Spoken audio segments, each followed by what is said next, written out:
NERDSoul.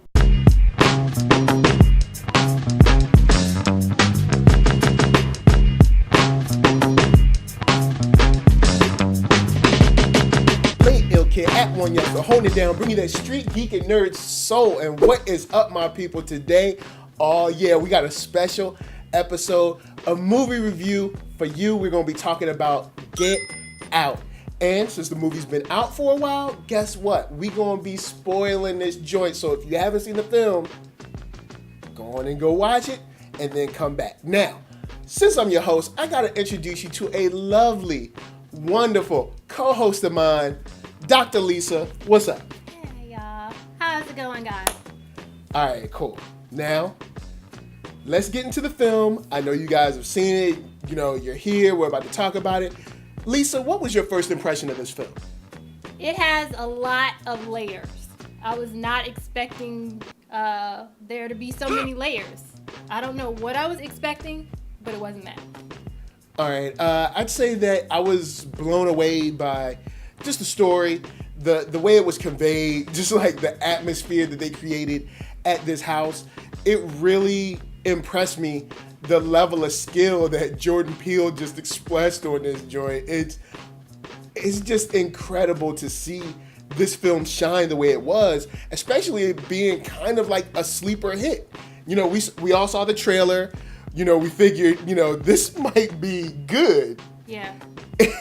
and you know, above and beyond what I thought it could be. Now, before we move on, I want to give a big shout out to my people at Black Hollywood Live, because if y'all didn't know, I am now available on Black Hollywood Live. And if you don't know about them, they do movie reviews, after shows, celebrity questions and interviews, and they follow Black Twitter, and you can find them at blackhollywoodlive.com. It is so cool. Every week they got new content coming for you, and it is super dope. And if you want to see more, you can check out youtube.com/blackhollywoodlive. Now, on to just the way that this played out. There's like a kind of reality of this fear, especially for Black people. There was a reality in this. How did you feel that they brought this across, or how, you know, the film brings this across?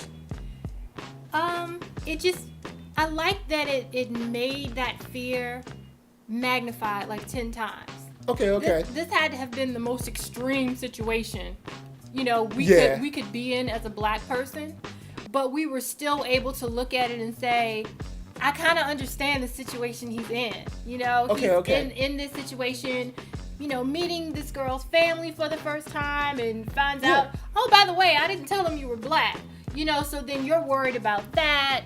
And then there's this party with all these white people, and the Black people that are there are servants, or, you know, like Black people from outer space, it seems like.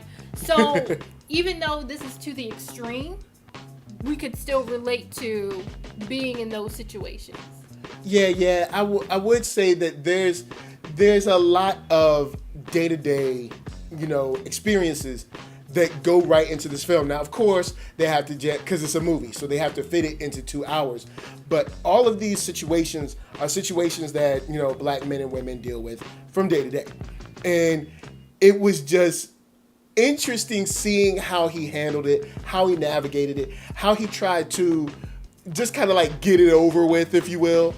But dealing with something like this it's scary. It's not, I mean, we deal with it so much that it's not, you know, it doesn't catch us off guard, but it is one of those things that you worry about when you go to, you know, an event or something like this, and you're like, man, am I going to get these type of questions, or am I going to have this type of interaction? And it can be worrisome at times. Now, speaking of the reality of the fear, the crowd really was into this movie. I'm glad you segued into that. Because the gentleman on our row, oh man, he was enjoying this a little bit too much for my comfort. This white gentleman, he was tickled, okay, just downright tickled at a lot of moments that weren't appropriate to be tickled. Yeah. Look, the one that I remember the most was there was this scene where one of the servants walked across in the background, and this woman, like a couple rows back, just screams. And it is hilarious. Like it was hilarious. It was like a light jump scare, but it wasn't to the level that she needed to scream on. It was hilarious, and I couldn't stop laughing after she screamed because it's like she just walked across the room. All she did is just walk. That's it. She just walked. And I know you guys know what we're talking about. She just walks across, and nothing seems to really happen, but she screamed like, she was like, oh! Yeah, but it was that silent setup. So it's like you're braced for something to happen because it's all this silence. True, and then she screams, and all that happened when she walked across the room. It was good. It was very good. Yeah. And on top of being good, there's so many like fun moments, scary moments, weird moments. This movie brings a lot of layers to it. Were you surprised at how deep it got? I was very surprised. I was impressed and just so excited about how deep it was. Okay. Because looking at the trailer, you think it's just a weird situation of, a black guy meeting his white girlfriend's parents, and it just gets awkward and weird. But it was so much deeper than that. I mean, the psychological aspects of it were just so much deeper. The whole, oh my gosh, we could just go so deep in the racial, issues, and just, it was fantastic. If you're one of those people who love a movie that you analyze and can talk about and has these different aspects, this is it. I mean, it's fantastic. So there's a, you have your level of racism.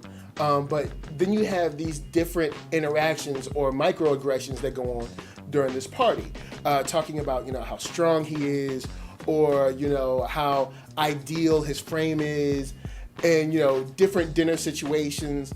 Also talking about his fear, about, what went on with his mother in the past.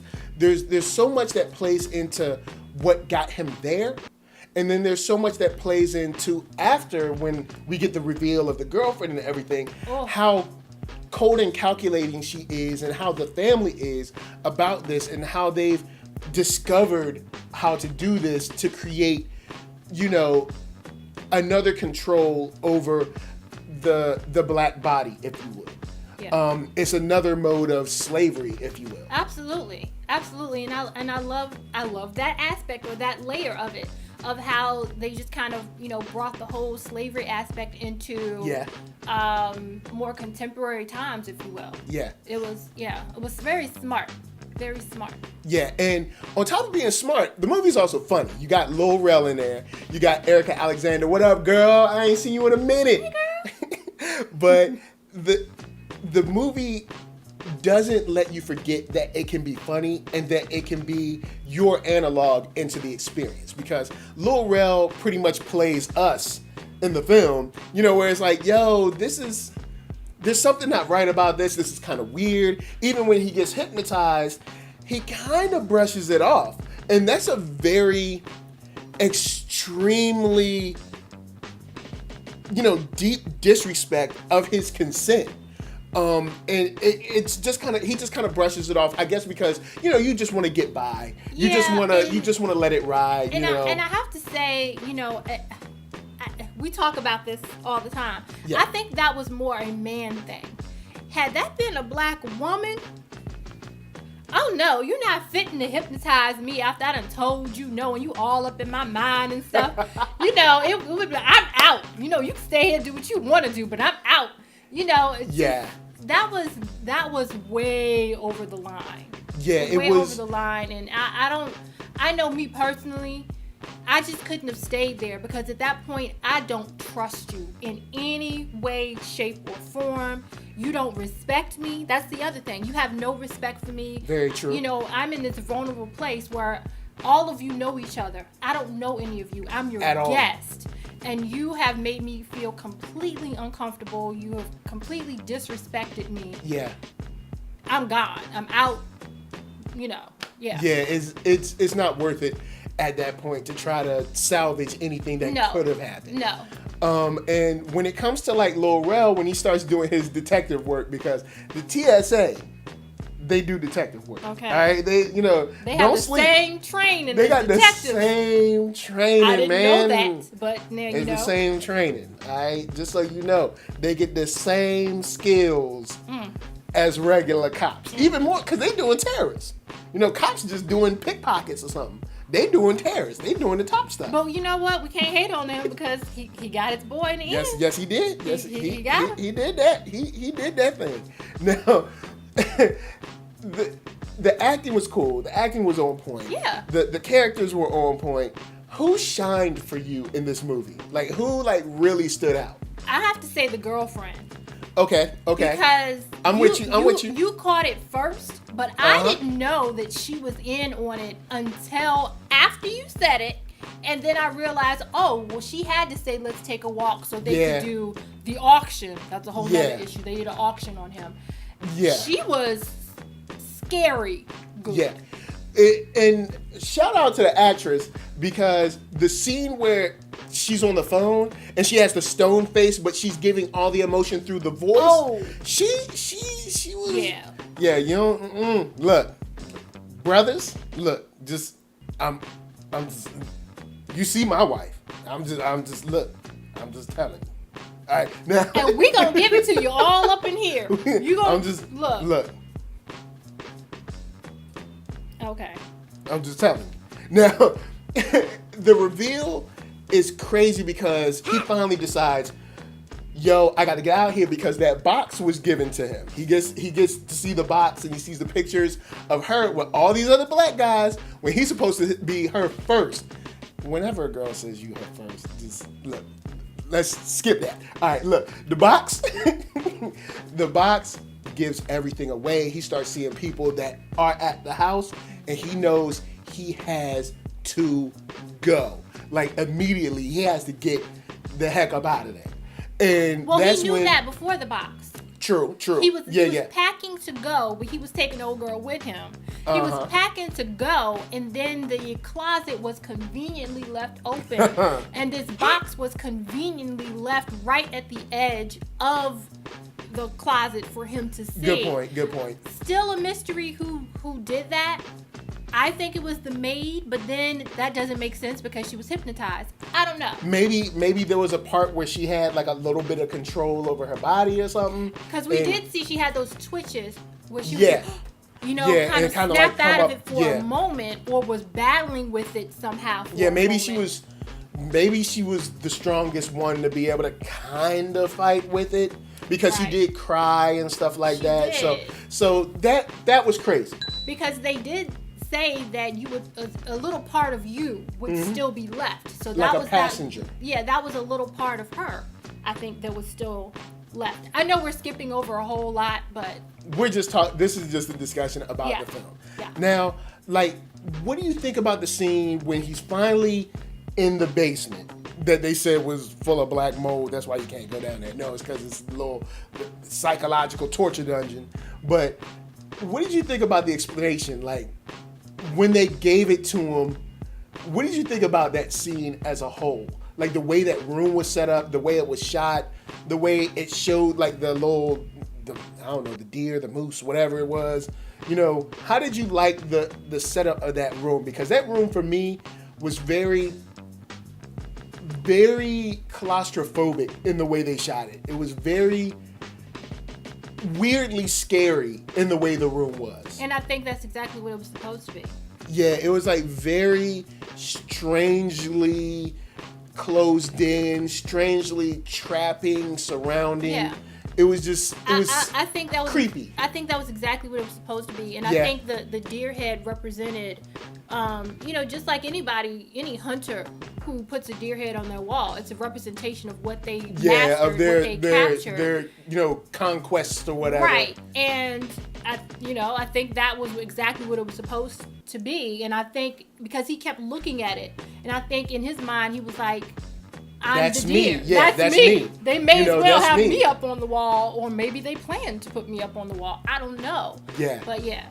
All right, so I'm hoping you guys love this film because I love this film, and I'm gonna have to give this film, that's right, 5 stars because this joint from front to back was just dope. What do you give it? I give it a 5. I absolutely give it a 5, and I love how in the end you had all these black couples that were still sitting there. Everybody else had gone, but it's like we all had to sit there. There were like 4 different black couples just sitting in there like what just happened? What huh? Ooh, it was So we all had to get ourselves together. That tells you that it was a good movie. Now speaking of the ending, how did you like that? How did you like how we finally got that very end spot when he's, leaving in the car. He hits the lady and he takes pity on her, unknowingly. And then, even to the moment when when the TSA shows up. I loved it because they were still thinking about, we're going to still take you up and down. Yeah. All the way to the end. We're going to take you up and down. I love the part where, we think, okay, he's out. He made it to the car. He's out. But then he hits the lady. And I'm sitting there going, look, she on her own. Look, you got to just leave her. I'm sorry. Say a little prayer. You got to go.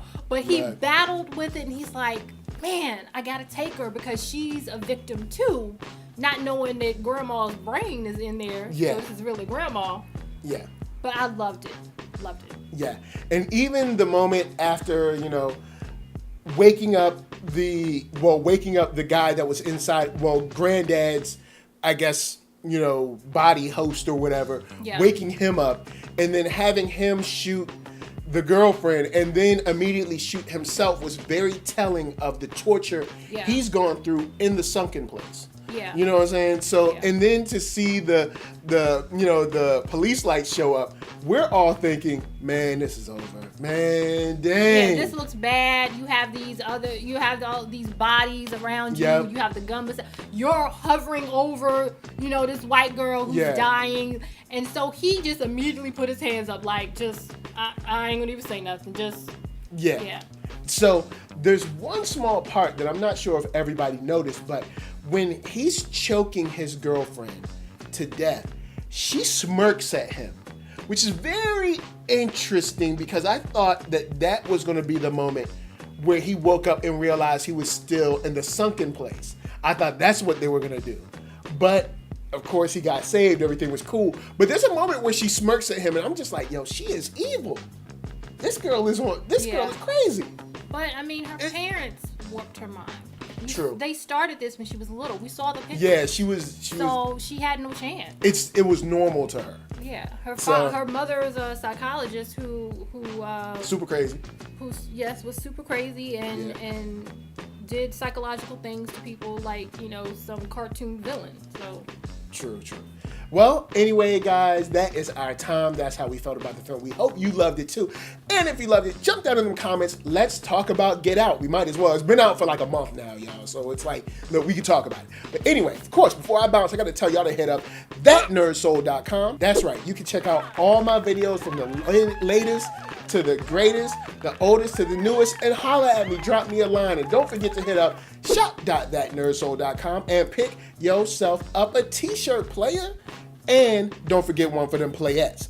Then come back here, like, comment, subscribe, and share that Nerd Soul because there is no way that I can tell you like what you are watching. And of course, LA, what up? VA, what up? RVA, you got my heart. And please be good to yourselves and be good to each other. Peace. Bye.